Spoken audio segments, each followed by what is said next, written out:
Sometimes the hardest thing in the world for me to do is keep my mouth shut. Anybody else have that problem? Yeah, I see a few hands here and there. When, of course, when I get into a situation like that, I feel like I have an angel on this shoulder that helps keep me out of trouble. Remember the old cartoons where when a character got into a dilemma, there would be an angel on one shoulder and a devil on the other? Well, my angel, when I think of something, the angel would say, no, that won't sound right. But the devil goes, oh, go ahead. It'll be funny, do it. God, double dog dare you.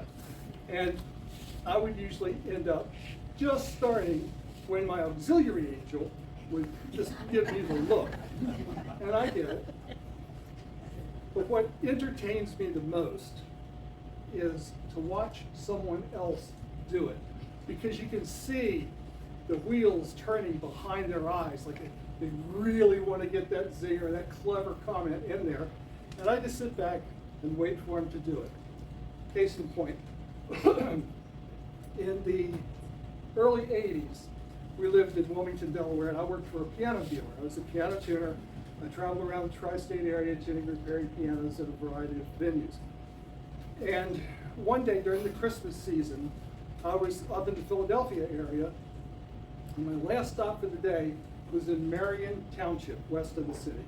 Now, if you've heard, Marion was at that time, had more mansions per capita than any other town in Pennsylvania. It was old Philadelphia money.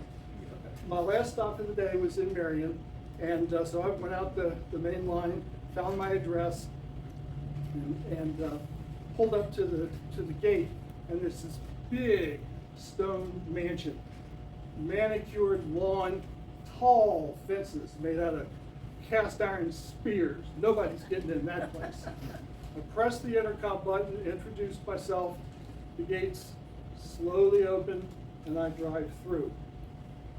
Made my way to the door, greeted by the housekeeper. She shows me to the piano, and I got to work.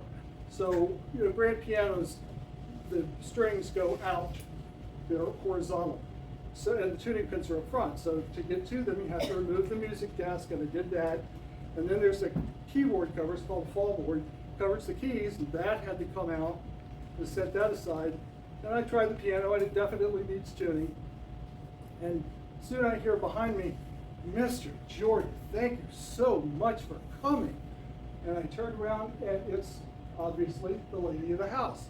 And I was startled, because for a split second, I thought I was addressing Queen Elizabeth. Seriously, could have been her twin.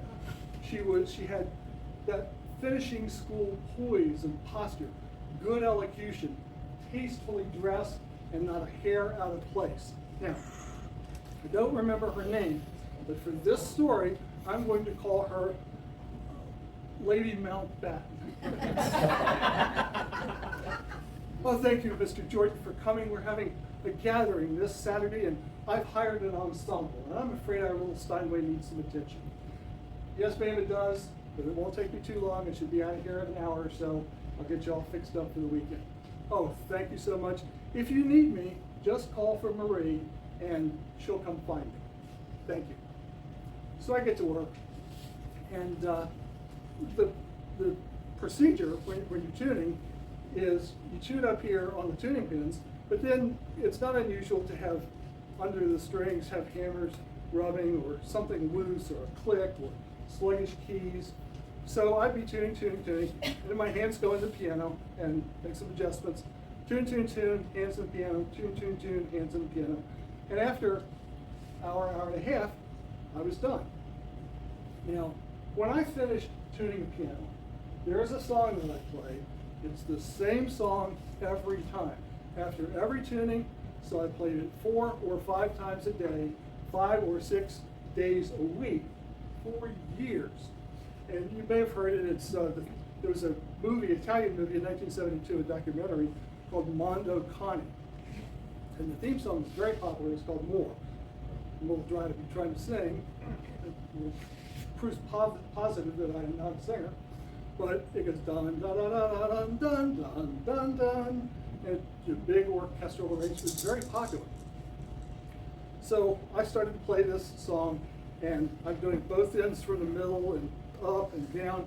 And when I finished, I did arpeggios up to the top and pinged the last note, and I had the sustain pedal down with the dampers up, and I listened to it ring and remove my foot and the dampers fall and grab the strings. The strings stop, but the soundboard still has a little quiver in it for a second or two. So I went through that. If I hear what I want to hear once I take my foot off the pedal, then I'm done. Can't do any more. So I played that, and I got up, and behind me, I hear applause. And I turn, and it's Lady Mountbatten. Oh, Mr. Jordan, play so wonderfully. Perhaps I should have hired you for my event. Thank you, I appreciate the vote of confidence, but I don't have the repertoire or the skills to play all night. Oh, surely you do. No, really, trust me. After having my hands in pianos all day, when I get home at night, I don't even want to touch a piano. And I could see her thinking, wheels turning, and like she was reaching out into the ethers for that thought. And she captured it, and she said, well, then, I guess your wife should be thankful that you're not a gynecologist.